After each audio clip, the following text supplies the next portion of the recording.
نصيحة والله مش تنظير، بس هي نصيحة فعلا من القلب.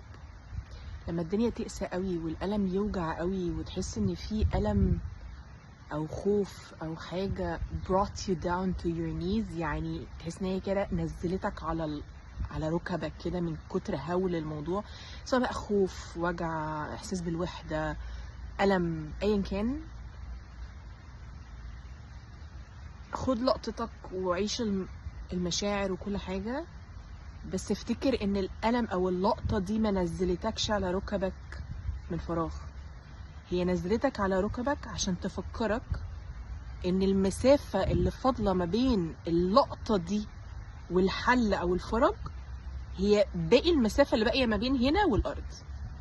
انزلوا اسجد لربنا يا جماعة، اسجدوا لربنا. اجان مش تنظير، بس هو فعلا فعلا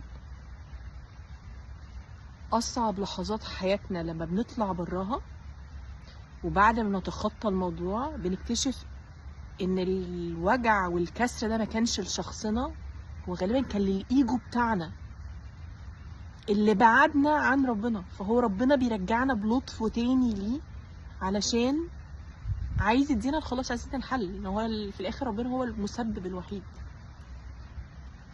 كل حاجة تانية اسباب. ف when the pain brings you down to your knees, remember that relief فاضل عليه بقية الديستنس ما بين your forehead and the ground. فلما الألم ينزلنا على ركبنا نفكر نفسنا ان المسافة ما بين الفرج يا رب ان شاء الله واحنا هي المسافة ما بين جبهتنا والارض، هي مسافة السجود.